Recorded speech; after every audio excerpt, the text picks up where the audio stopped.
Esselamu alaikum wa rahmetullahi wa barakatuhu. Të nderuar agjërues. Me që nëse jemi në muajin e Ramazanit, le të fillojmë duke shpresuar dhe duke lutur Allahun xhaleshanuhu që të kemi një agjërim të lehtë dhe të pranuar.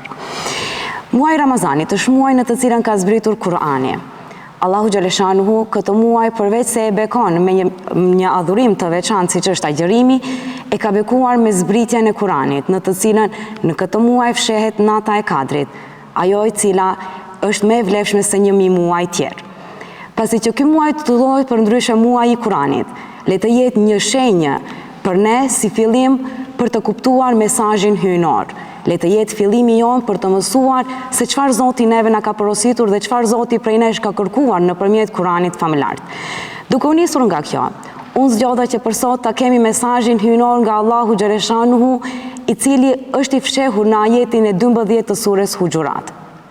Allahu xhaleshanuhu nëpërmjet ajeteve kuranore neve na jep këshilla dhe në të njëjtën kohë na jep mesazhe, të cilat janë si hariq ose janë gurë ndriçues për ne, për të cilën na ndriçojnë dhe na tregojnë rrugën nga duhet të ecim. Ashtu siç Kurani dhe mesazhet hyjnore e kanë ndriçuar këtë botë dhe rrugën e profetit sallallahu alaihi wasallam, atëherë le ta shohim se çfarë na thot Allahu xhaleshanuhu neve në këtë sure dhe këtë ajet për ta ndriçuar edhe ne jetën tona. Thot Allahu xhaleshanuhu në surën Huxhurat ajetin e 12. O ju që keni besuar, më njanoni shumë dyshimeve, se vërtet disa dyshime janë mëkat. Mos spiononi dhe mos e përgojoni njëri tjetrin. Mos vallë dëshiron dokush prej ju të haj mishin e vëllait vet të vdekur. Sigurisht që ju do ta urreni këtë. Kini frikë Allahun, me të vërtet Allahu është pranuesi i pendimit dhe mëshirëplot. Ajeti kuranor fillon me o ju që keni besuar. Pra, Allahu ju drejtohet besimtarëve, neve. Shmanguni shumicës së supozimeve, dyshimeve, mendimeve. Këtu paralajmëron për rrezikun e të bërit supozime pa fakte të qarta. Pra, në këtë ajet fshehen 3 urdhëra të ndaluar nga Allahu për besimtarët dhe i pari është supozime. Ajeti njofton se dyshimi shkakton humbjen e qartësisë dhe se nuk duhet të mbështetemi në mendimet e pabazuara. Islami udhëzon që të shmangemi të menduarit negativ pa prova dhe të mos gjykojmë të tjerët të bazuar në hamendësimet tona. Duhet të mos harrojmë se ai i cili e di të vërtetën është vetëm Allahu i lartëmëdhërisëm. Pjesa e parë e këtij ajeti është një paralajmërim fetar për të mos bërë gjykime të padrejta bazuar në supozime dhe për të kërkuar bindje të plotë para se të marrë një vendim.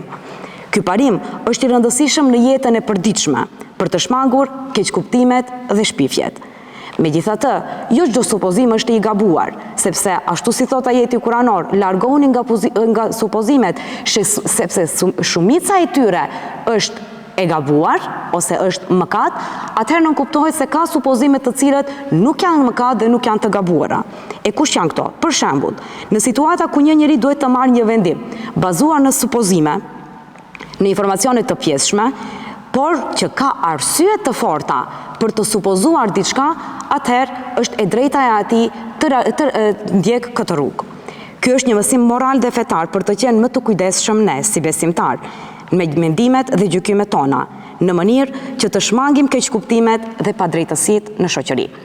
Sa i përket pjesës së dytë, ajeti kuranor bazohet në urdhrin wala tajassasu, wala tajassasu, dhe mos hulumtoni. Po çfarë hulumtimesh? Do me thënë të mos hulumtojmë të metat, të mos hulumtojmë fshehtësitë që besimtarët i kanë. Pra, me termin tajassus nuk kuptohet pa mos pasur arsye të forta të hulumtojmë dhe të mbledhim informacione të këqija për besimtarët. Zoti e ka ndaluar jo vetëm si vepër këtë, por në të njëjtën kohë e ka ndaluar edhe përpjekjen për ta bërë një vepër të tillë. Në lidhje me këtë ka transmetime të profetit Muhammed sallallahu alaihi wasallam, ku Abdullah ibn Mesudi thotë: ne marrim për bazë një vepër që në mënyrë të hapur e shohim për ndryshe, neve na është ndaluar të bëjmë hulumtime për veprat e njerëzve. Këtë e kemi nga ana e Allahut.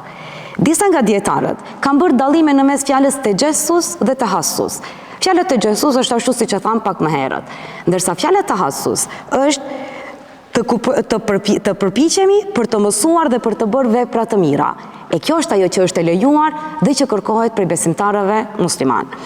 Vazhdimi i ajetit është me urdhërin e tretë, i cili thotë: wala yaghtab, dhe mos përgojoni. Çfarë të përgojojmë? Dhe mos përgojoni një pjesë për jush, një pjesë tjetër, thot ajeti kuranor. Gibeti, thashe themet. Çfarë është gibeti? Gibeti mund të bëhet në dy mënyra. E para, ti tregojmë ose ti paraqesim veprat dhe punët që njerëzit i kanë fshehur ose mundohen t'i mbajnë fshehur nga pjesa tjetër e njerëzve. Dhe e dyta, të tregojmë gjendjen apo cilësitë që një njeri do të turpërohesht ose nuk do të dëshironte që të tjerët t'i dinë. Po cila është gibet? E pyetën profetin sallallahu alaihi wasallam në lidhje me këtë: Ja Resulallah, çfarë është gibeti? Thashë themet. Profeti tha: të përmendesh një njeri me gjendje ose mënyrën ashtu si ati nuk i pëlqen. Njëri prej shokëve për të profetit i parashtroi një pyetje: po ja Resulallah, nëse e them të vërtetën? Profeti Muhammed sallallahu alaihi wasallam buzëqeshi: nëse e thua atë që nuk është, ajo nuk është më gibet, ajo është shpifje. Do me thënë, profeti sallallahu alaihi wasallam në potencion se atë të cilën është e vërtet nëse e thuajmë është thashë theme dhe gibet.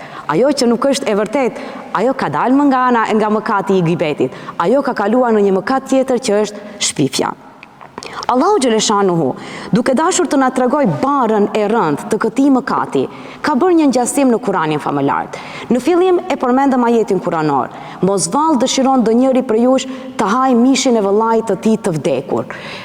Domethënë një përngjasim shumë i rëndë, shumë i shëmtuar. Thot Allahu Gjeleshanuhu, duke e përngjasuar këtë vepër, të na tregoj gjendjen se në çfarë mënyre të poshtëruar bie njeriu ose të ulët bie njeriu gjatë praktikimit të kësaj vepre të shëmtuar.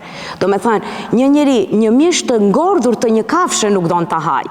Ku ngeli më të haj një mish të një njeriu të vdekur.